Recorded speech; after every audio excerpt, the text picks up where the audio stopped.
Sa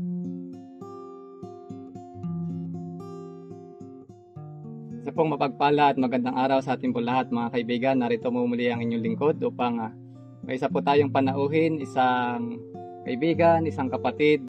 Ngayon lang ulit po siya nakabisita dito sa Kagutungan at kaya nagkaroon po kami ng pagkakataon na siya po ay makausap at magkakaroon po tayo ng mahiksing interview sa kanya at upang malaman po natin kung paano po siya o paano ba naging pagpapala ang kanyang pagpapagamot sa Kagutungan Health Restoration Center dito po sa Santa Cruz. Ang ating pong panauhin na sinasabi ko po ay walang iba kundi si Brother Yeng Martinez. Brother Yeng, magandang araw po. Kamusta po kayo? Pwede niyo po ba ipakilala ano po yung tunay niyo talagang pangalan para sa kaalaman po ng mga tao po? Ang pangalan ko ay Reynaldo Martinez. In short, Yeng Martinez. Barangay Lasik, Malasiki, Pangasinan. So ilang taon na po kayo ngayon? 56. 56. 1967. Mayroon akong 6 na anak. Yun nga pong kasama nyo dito na lagi po namin nakikita ay si Jezreel. Si Siya po ay bunso. Ano po yung sakit nyo? Kung bakit po kayo napunta o nagpagamot po dito sa Kagutungan Health Restoration Center po? Bago ko isa-isay, brother, gusto ko munang pasalamatan ang Diyos sapagkat siya ang may plano ng lahat ng ito. Sa totoo lang, kasawa na ako sa buhay noon. 1 week ako sa hospital, gumastos ako ng 70,000. Ang sabi ng doktor ay idadialysis na ako at uupirhan. Subalit, ayaw ko dahil yung mga gumagamot ay hindi naman nila nagagamot ang kanilang mga sarili. May diabetes din sila. At nung tinanong ko sila, ang sabi nila ay ang diabetes ay hanggang sa mamatay na kami. Nandun na yun. Hindi na daw po gagaling. Hindi na gagaling. At may nakapagsabi na yung anak ko ay subukan mong sa kagutungan. At nandiyan si Pastor Guli na sumundo sa akin. Sa madaling salita, si Pastor Guli hindi siya nakapaghintay dahil hindi ako pinayagan ng ospital. Gusto ko nang mamatay talaga, brother. So, ano po yung malinaw na sakit niyo po noon? Diabetes? Ay, diabetes, high blood, kidney stone. Talagang pinagtulungan ako ng 3 malalaking dambuhala na sakit na yan. Na alam ko naman ay na-realize ko yun ay bunga ng paglabag. So, ang inyo pong sakit noon ay diabetes, kidney stone, saka high blood.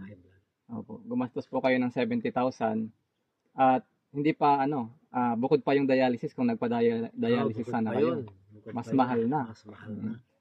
O ano po yung napunta po kayo dito dahil sa inyo pong anak. Sinabi niya nasubukan niyo po dito ang natural na pamamaraan dito.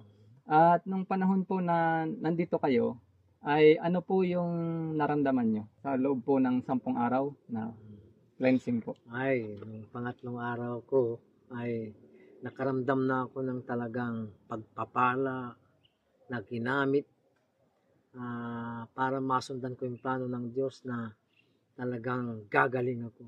Dahil kinagamit ng Diyos talaga ang kagutungan para magpagaling sa mga tao. Nakaramdam ako, bro, ng ibang-iba ng kalakasan. Ano po yung masasabi niyo po dun sa mga halamang gamot, mga fruit juice na binibigay po nila sa inyo? Ang masasabi ko lang ay kung itutumbas natin doon sa 1 linggo ko sa hospital, walang kalingkingan. Wala sa kalingkingan yung gamot ng hospital dito sa mga pinapainom na sa akin ng mga herbs. Hindi ko alam, hindi ko natanong kung anong mga yun. Pero maligaya ako at nawala ang aking diabetes at aking mga sakit. Opo. Doon po sa pag-inom nyo, sa ilang araw nyo pong pamamalagi dito po sa Kagutungan, ano po yung may naramdaman po ba kayo na parang kakaiba? Parang may naramdaman ba kayo na nanibago yung katawan nyo sa mga iniinom nyo? Kasi di ba sa ospital po talaga mga drugs, mga synthetic na mga gamot, kung ano pa yung mga tinuturok. Pero dito, ano po yung napansin nyo na pagkakaiba? Ay, Nung gamot na nabibili sa labas o mga synthetic drug, dito po sa natural na pamamaraan po. ay malaki ang pagkakaiba. Yung iniinom ko dito sa loob ng 3 araw pa lang ay napakalakas ko na. Sa ospital, habang tumatagal ako, Lalo nanghihina. lalong nanghihina. Yun. Lalo na kung nawawala ng pera, Oo. lalong manghihina. Mm. Sa totoo lang. Po. So, kung halimbawa po na kayo po ay hindi natuloy o hindi nyo nalaman yung tungkol dito sa kagutungan, sa palagay nyo ay siguro kagaya na nabanggit nyo, 1 week pa lang kayo ay 70,000 ang nagastos nyo. Pero pagdating po dito sa kagutungan at natural na pamamaraan dito sa kagutungan, ay malaki po ba ang diferensya ng kumbaga yung nagastos at saan po yung mas matipid, sabihin na po natin? Ay, napakalaki po ng diferensya. Dahil dito ay walang bayad. Ang ibinabayaran mo lang dito ay yung magagamit mo lang. Dahil ito ay ginagamit ng Panginoon. At dito ay hindi ako magbabanggit ng amount. Opo. Dito sa kagutungan dahil kahit na bayaran ko man na napakalaki kaysa sa ospital, hindi matutumbasan ng pera ang aking kagalingan dito. So, ibig sabihin, Brother Yeng, yung kalalagayan niyo po ba noon ay, ano po ang kalalagayan, yung pangangatawan niyo, yung lakas niyo noon, talaga po bang parang mamamatay na po ba? O yung, ano po, hinang-hina na po ba kayo? Yung panahon yun? Hinang-hina na ako na gusto ko na rin magpahinga. Dahil hinang-hina ako. Ano po yung mga sumasakit po sa inyo noon? Balakang, dito sa kidney, dito sa... Hindi ko maintindihan na kasi ang diabetes ko, ang sugar ko ay napakataas. Mataas din ang creatinine. Kaya dito ko naramdaman ang tunay na kagalingan na ibinigay ng Panginoon sa akin. So kaya pala gusto na po ng ospital na mapadialysis kayo kasi mataas na po pala yung creatinine nyo. Doon po sa proseso, nung malapit na pong matapos yung 10 days cleansing nyo dito po sa kagutungan, ano po yung talagang naramdaman? May lumabas sa flushing process? May lumabas po ba na bato? May ano po ba? Maraming lumabas. Talagang nakita niyo po? Nakita ko dahil sinala ko. Ngayon, hindi ko na rin ipinakita kay Brother Boy kasi lumabas sa akin yun. Kaya inilabas ko na. Talagang madami yung bato? Madami. Ngayon, kung titignan natin, yung pagka-flashing na yun, sa 3 days gusto ko nang umuwi dahil nakaramdam na ako ng parang complete healing. 3 days pa lang po yun? 3 days pa lang. Pero sabi ni Sister Jessica, tapusin mo ang 10 days. Ngayon, nung dumating na po kayo doon sa ika-10 o sa ika-10 days po na cleansing ninyo, ano po yung totally na naramdaman nyo po ng pangangatawan nyo? Na, ikumpara nyo po yung dati na parang hindi na halos kayo or nanghihina po kayo?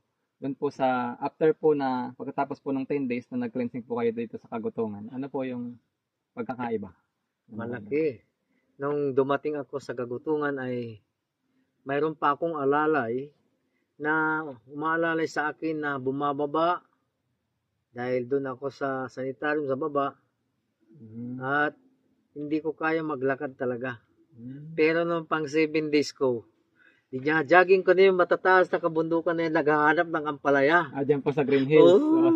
Jogging ko yan at naghahanap ako ng ampalaya para may ulam kasi paborito ko yung ginagataan ng ampalaya. Ang dahon po.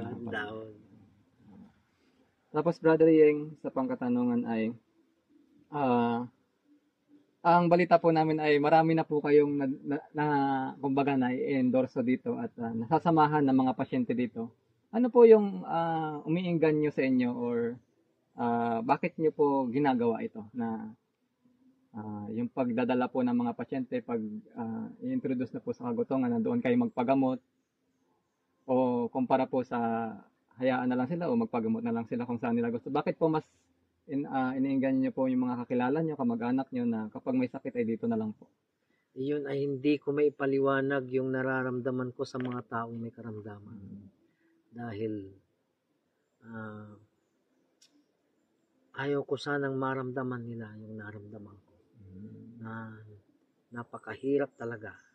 At gusto kong maramdaman nila ngayon yung mga naramdaman ko, experience ko dito. Nasa kabila ng lahat, ang Diyos ang gumagamit ng mga tao rito para pagalingin ang isang taong may sakit. Okay.